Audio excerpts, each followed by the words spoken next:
everyone, and welcome to the Sacred Rainbow Warrior. Welcome, my fellow warriors. Today, I'm talking about part 4 of the Ultimate Guide to Plant Medicine Integration. I'm going to speak about is it real or is it just your imagination? What happens when you take too much and you feel like you're going crazy? And how to navigate bad trips and how to feel grounded. So let's dive in. So, in part 1, 2, and 3. I'll run through what I went through, what I answered. Excuse me. So I answered, what is plant medicine integration? Why is integration important after a ceremony? How long does medicine integration take? What are the best practices for integrating a plant medicine experience? And you can check out all of these in my other videos. So there's 3 more videos. I don't need to go through all of them, but I've been through quite a lot. There's 15, and this is now 16 to 20. And I think I've saved the best for last. This will be a really interesting one.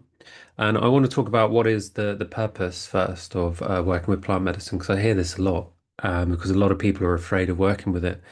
And the reason people are afraid of working with it are there's numerous reasons. It could be the stuff that they've read or heard in the news, but the real reason is they're afraid to die. And that's an ego death, not a physical death.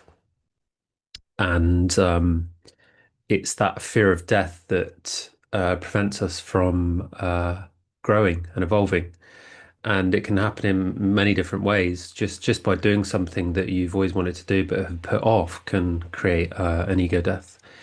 And those are all the different forms of integration. And integration is the healing of separation that's created by that wound, that original sin of separation, healing within, healing relationships, and healing to the tribe and the family. So it's integration is extremely profound way of making your dreams come true.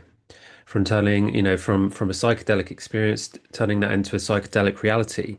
And I speak about that in part 3, because that's one of the questions that I answered. And another thing that plant medicine does is empowerment.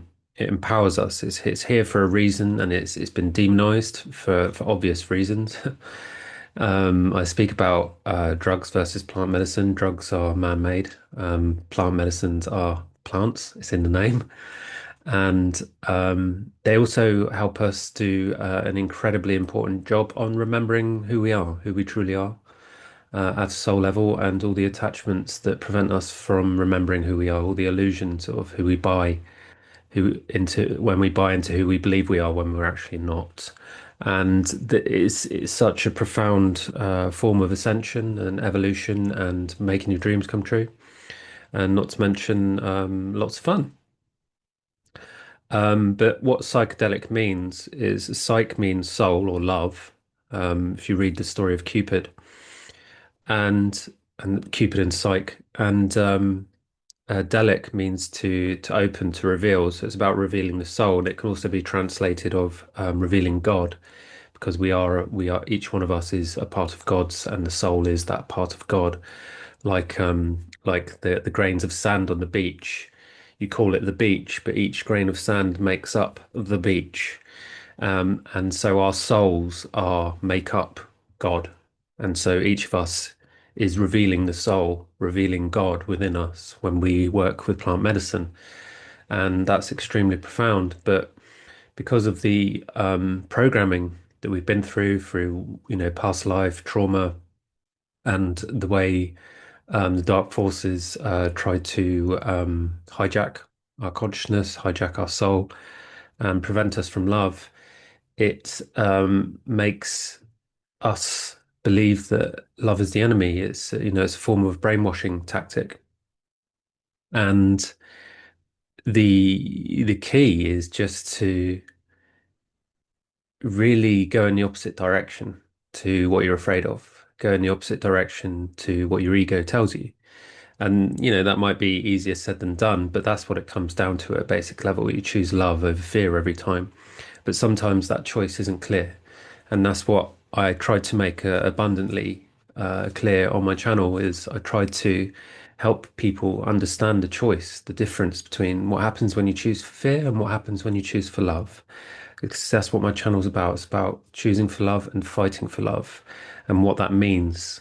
Because even that on its own can be, difficult to understand and profound.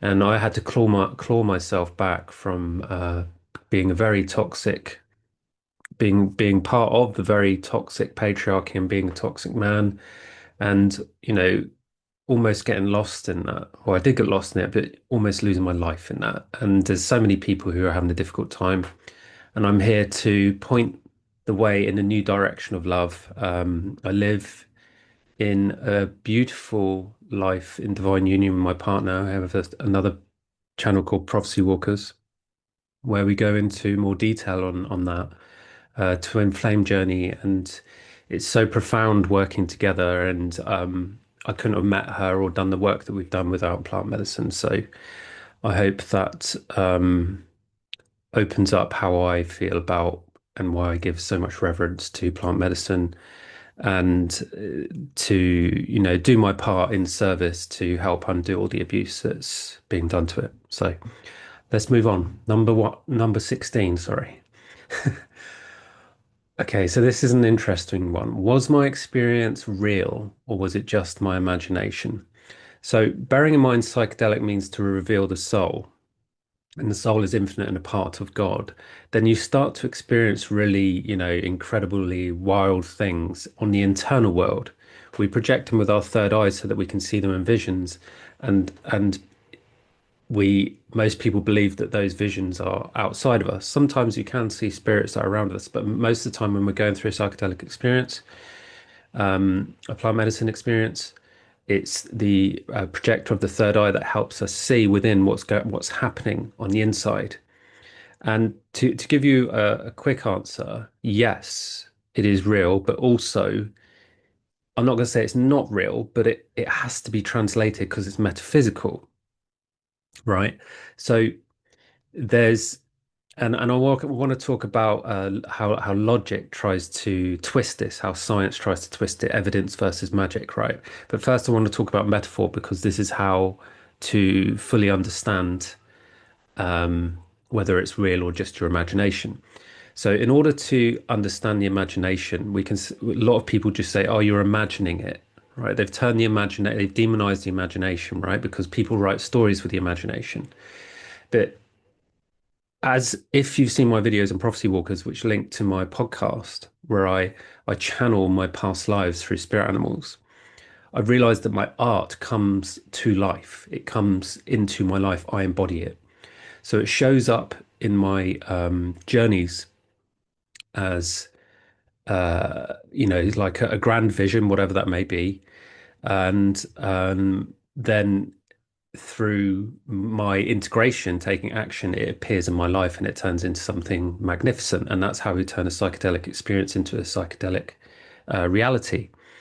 And art and metaphor essentially is messages of light which come from the divine internally. I'm saying outside, but it's not. It's that does happen, but it's mainly when we're going through a journey, it comes inside, right? It comes from the inside out, or sometimes from the outside in if we're working with other people, working with partners.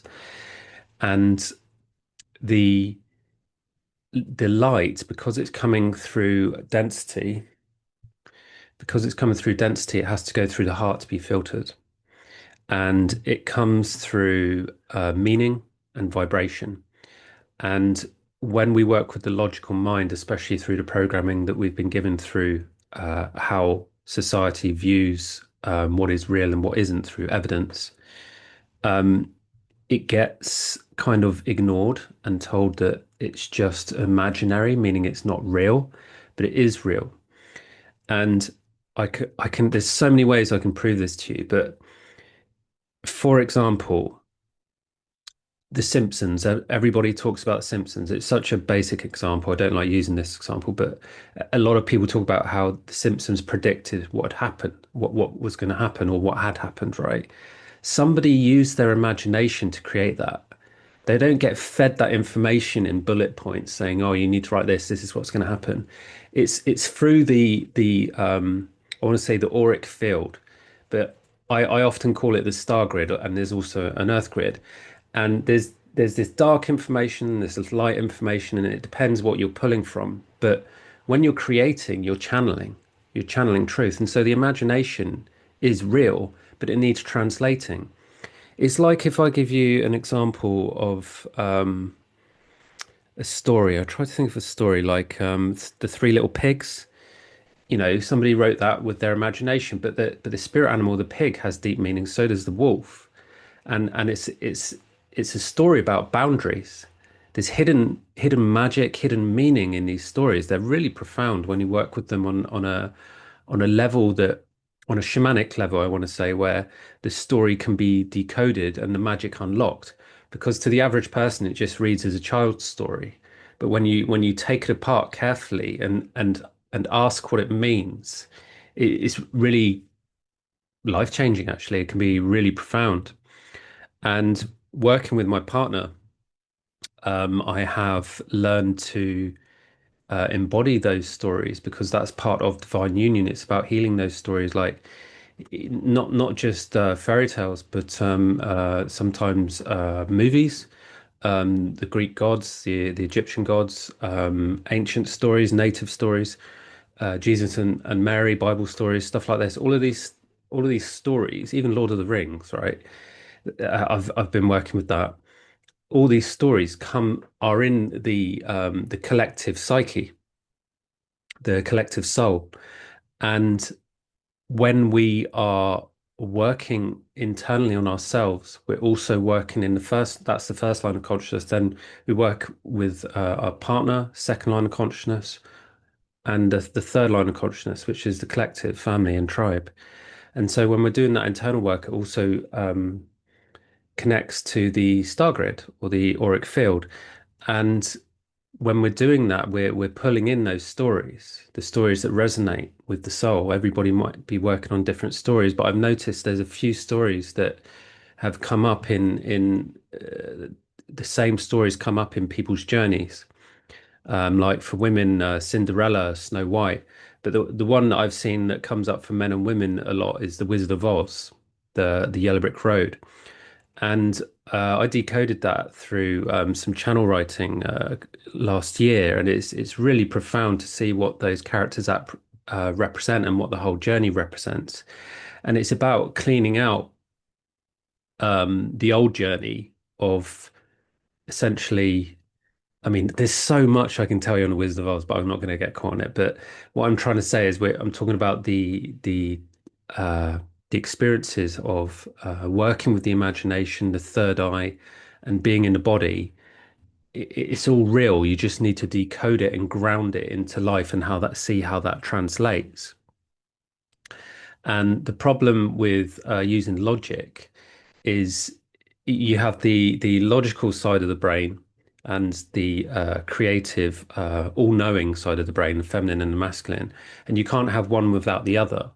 But through separation, we sometimes have blockages. Like I've in my journey, I've had to reclaim my creativity because I had my head kicked in, had my head kicked in, my feminine side, and so I lost my creativity. And so I've had to heal that side of my brain, create a bridge between the masculine and feminine, and in my heart, in my chakras, the rainbow bridge, which is a metaphor for integration because we are the rainbow bridge. We've got all the colors in our chakras. That's what the prophecy is about. The yin and yang, with the rainbows in the middle.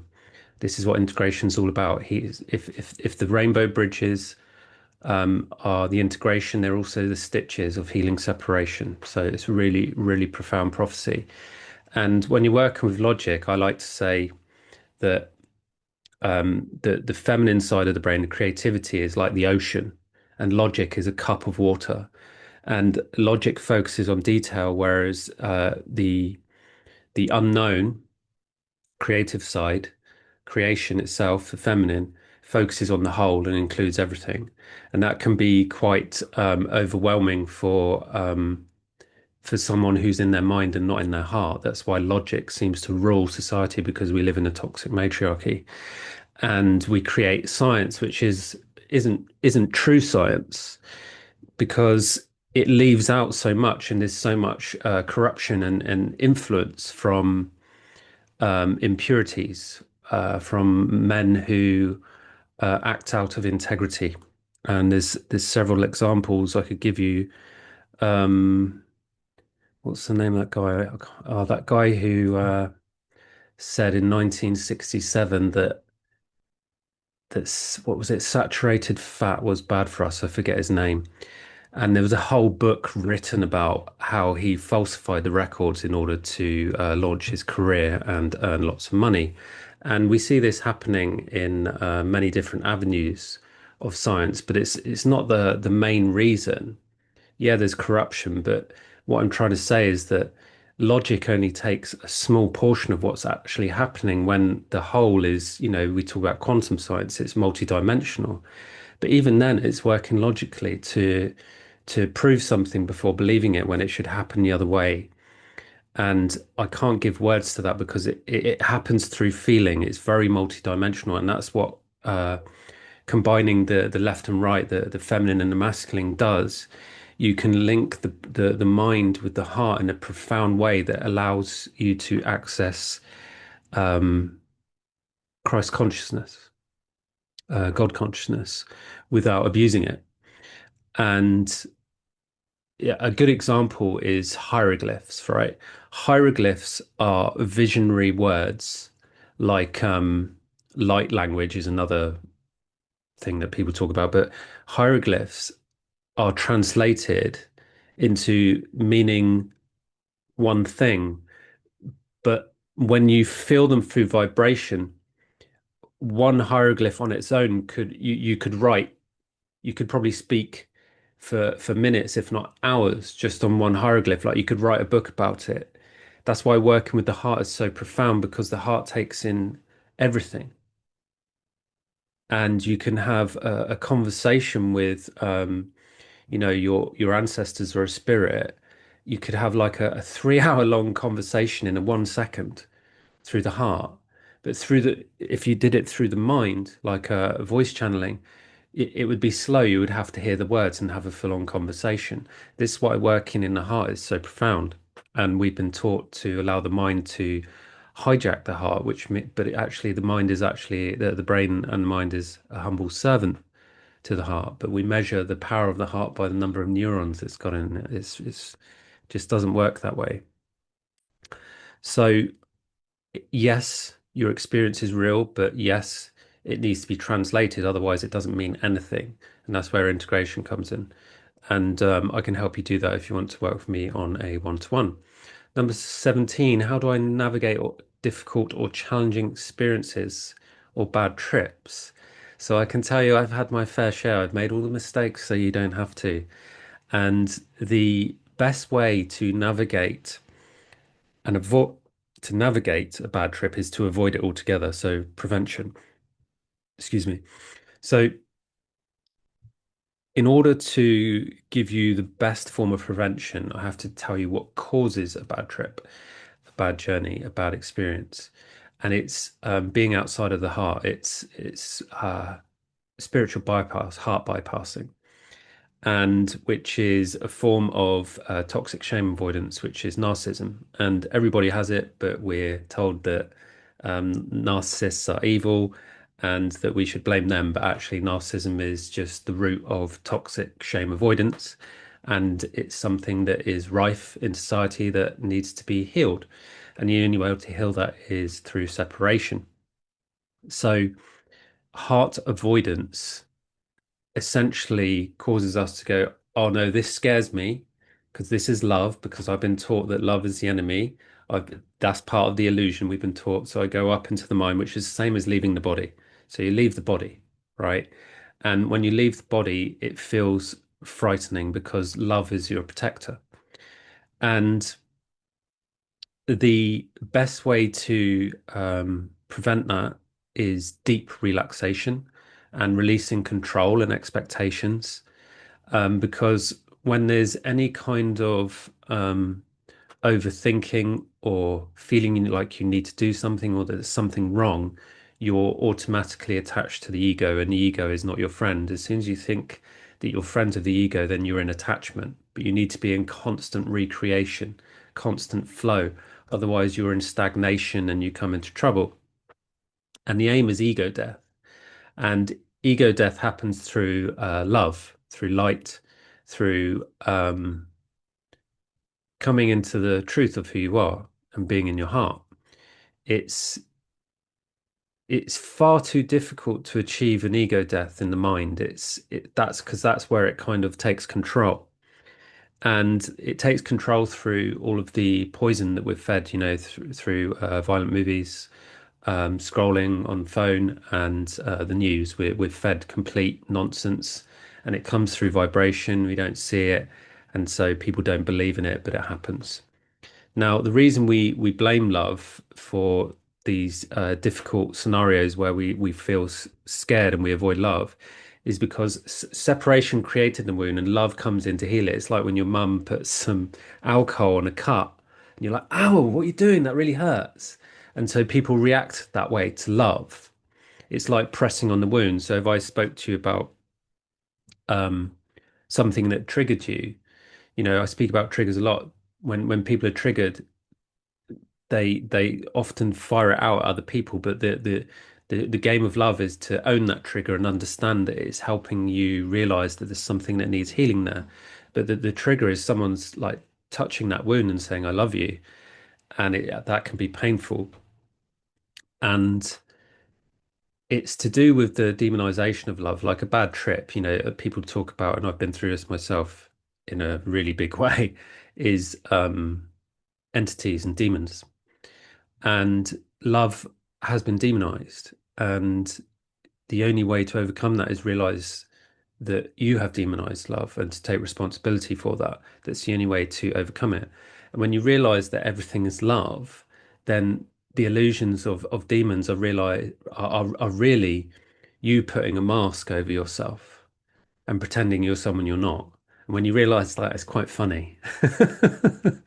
So, you know, I demonized my higher self before, and when you realize, and my ancestors, this a huge amount of love was coming in like a tidal wave, and I was like, shit, I'm in trouble, I'm in trouble. And I realized it was love, and I let it in, and I had a really profound awakening. And that's happened several times to me, and it has to happen through sacrifice of the ego, not sacrifice of your life. I speak about spiritual death versus physical death all the time. People who give their life away through suicide, it's a really big problem, and it's because we've forgotten how to process the ego death properly, and it's very difficult, and it's something I had to learn on my journey. How do you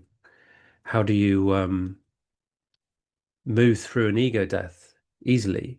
Because when you don't, it starts pushing you into a corner and it wants to die, but it kind of projects that death onto you. And so, and I went through this on my own journey. I used to have suicidal thoughts, and it was every time I was either about to experience an enormous amount of joy, or when I was about to overcome an old wound, or when I was being asked to do something that was painful for me, like learn to play an instrument was really difficult for me because I hadn't been able to do it when I was young. Learning to draw was painful for me, producing music, all these things that I loved that I was afraid to do because I've been hurt in the past, brought all that up for me. So when you need to navigate a difficult experience, and I'm going to talk about this, is about grounding. But prevention is much more important because when you realize that a bad trip just means you're not in your heart. And the best way to come back into your heart is to just lose control. So if you're sat down and go, "Oh, I can't come into my heart, can't come into my heart," get up and dance. Like just break control. Do something really weird, and that will break the control. And just keep dancing until you feel yourself again. Or you can um, speak to a friend. Never do this kind of stuff on your own. Trust me.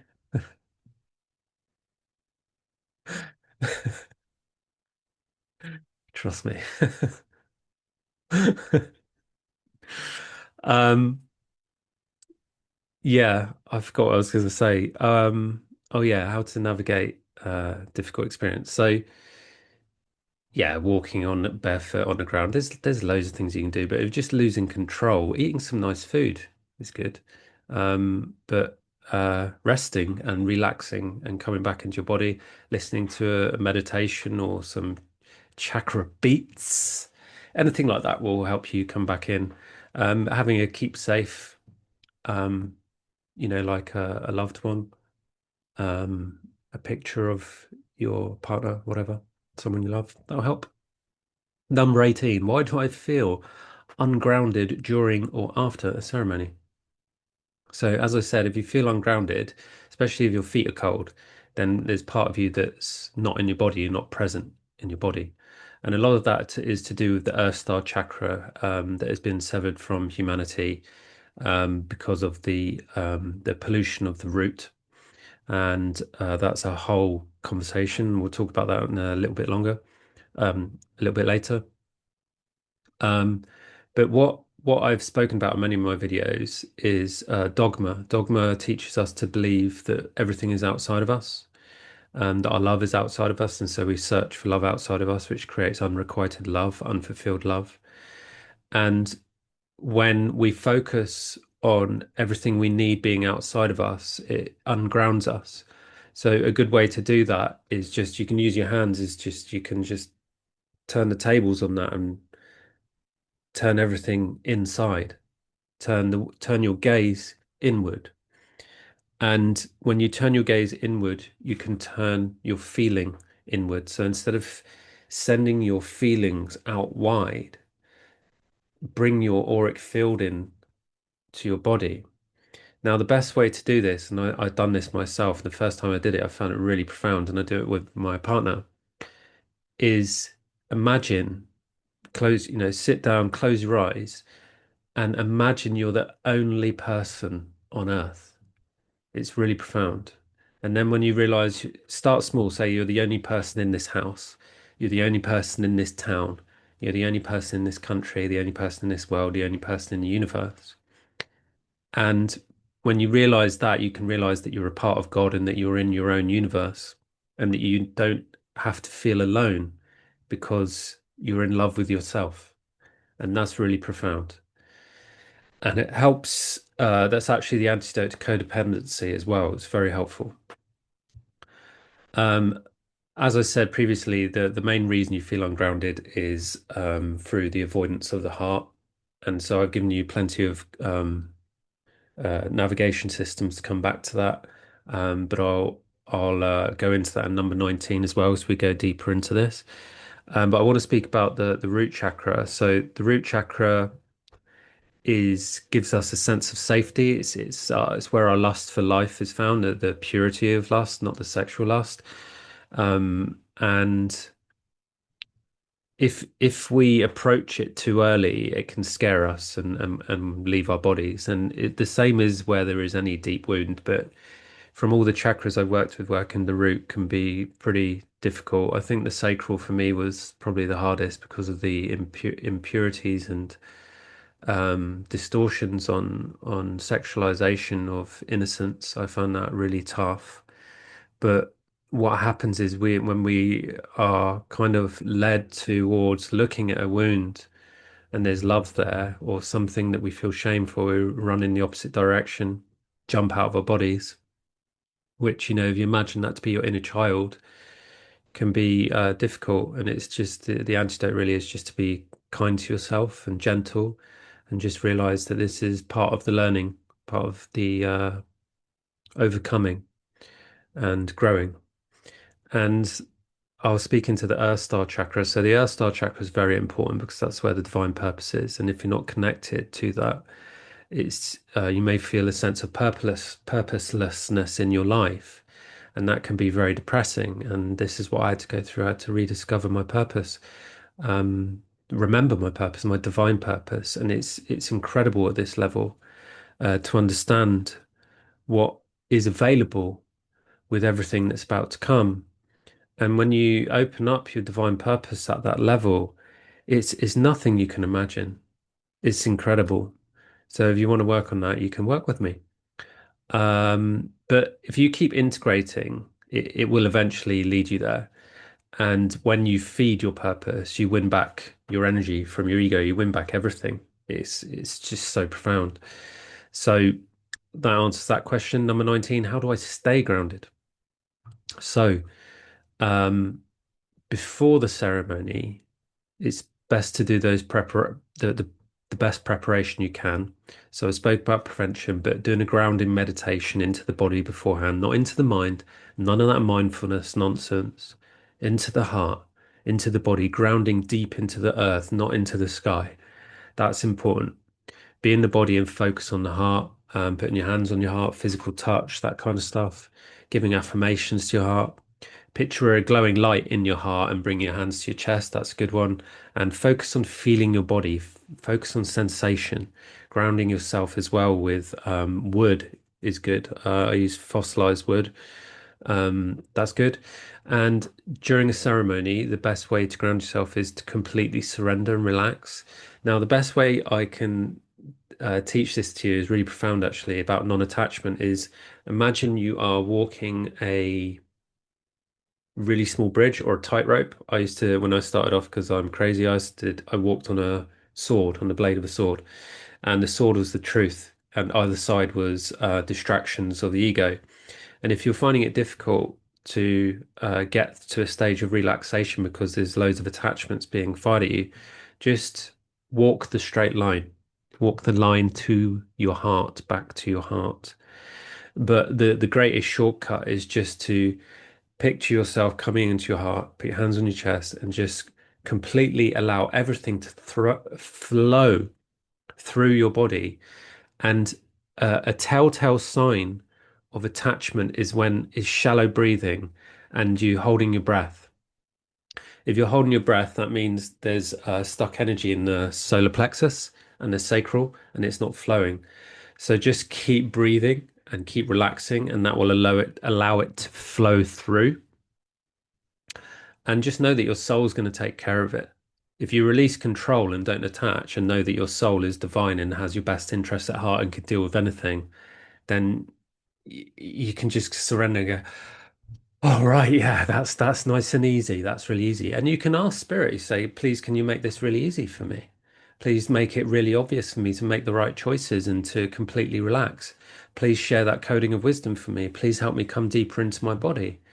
And the deeper you come into the body, the more you will feel, the more joy you will feel, the more love you will feel, and it's beautiful. And this is, a great antidote for people who talk about star seeds all the time. But it's best to focus on being an earth seed because the deeper you come into your body, the more profound connection you will have to your star seed because you are a star seed here on earth.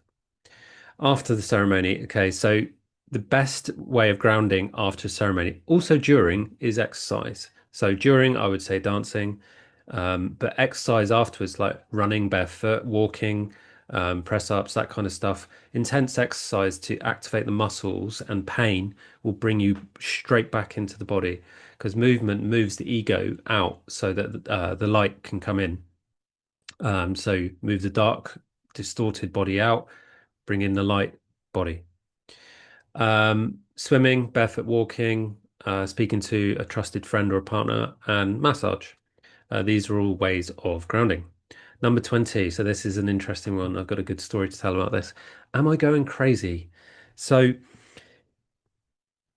it's easy, especially for women, to think that they're going crazy because when we achieve a really have a really profound level of energy moving through us and we start to feel higher consciousness moving through us, it can push us into the mind. And I've already spoken about how that can trigger us.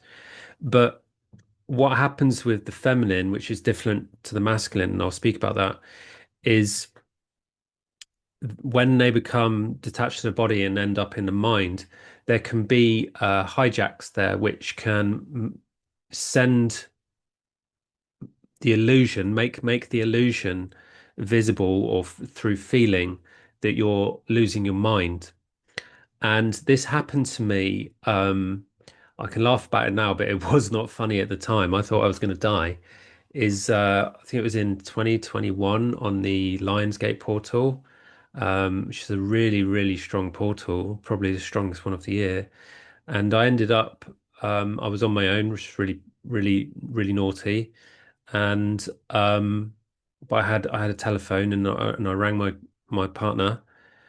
We were friends at the time, and she helped guide me through it. But what happened was I went through the portal, and I came face to face with my nemesis, with my ego, the hijack of the ego.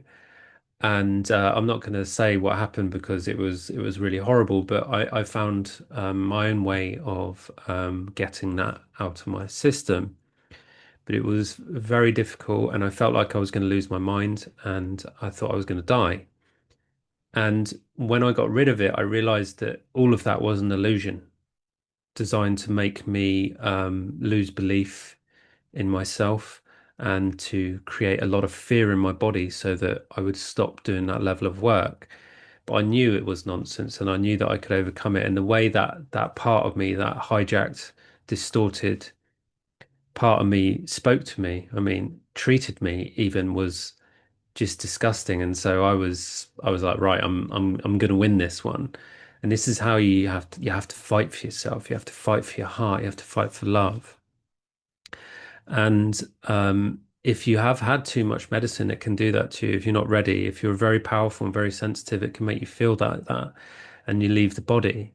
And some people don't come back, and it's because they don't understand what is causing that fear. And it is always an illusion, always. 100% of the time, it is an illusion. When you understand what that illusion is, you come straight back in. And so it's better to not go anywhere near that energy. If you feel fear, it's best to just come straight into grounding. Come straight into grounding.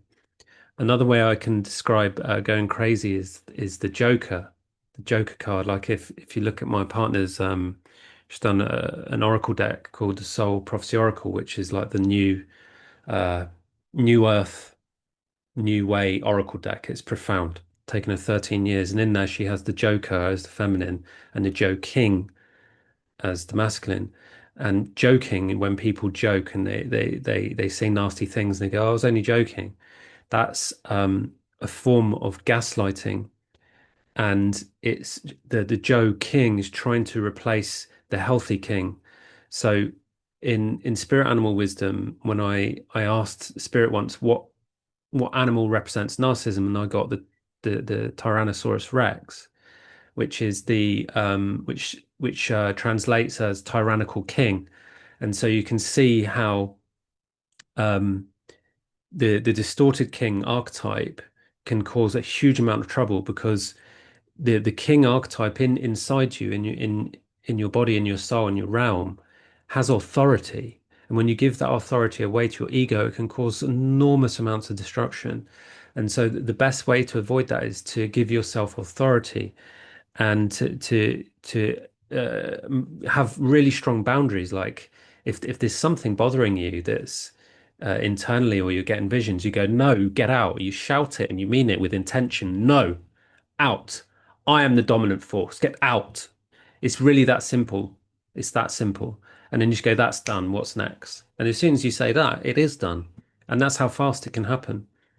But what another thing which causes this in women is the gaslighting of their love, gaslighting of love. What I mean by that is your love not being received.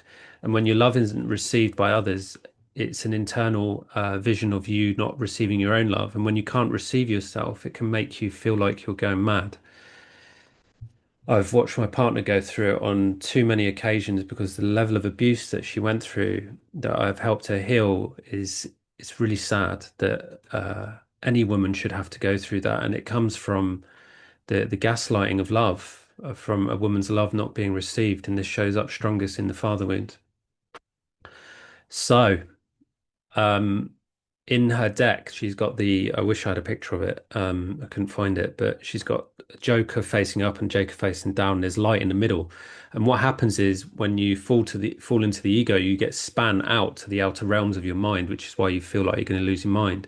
And so you have to spiral back into the center, back into your heart. That's the antidote. It's always about going to the heart. But it can be challenging if you're not grounded. And should always have somebody there to help support you. Um, yeah, it's about finding the center.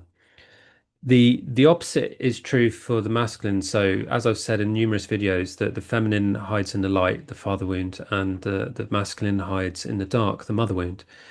And the masculine wound is suicide, and the feminine wound is these are some of them, but the feminine wound is being committed to a mental asylum, so insanity, right? But like I said, all of these things are illusion. I've explained to you what insanity is or going mad, and I've explained to you what suicide is. That they're illusions of ego deaths that need to happen. But due to attachment, wounding, programming, and fears of love and illusions and all that stuff, it makes it very difficult to identify and know that. And that's why it's really important to tread carefully. And if you don't know, contact me. I'll help you. My website is www.thesacredrainbowwarrior.com. And please, please, please, I really ask for your help. Please donate. This is my full-time job.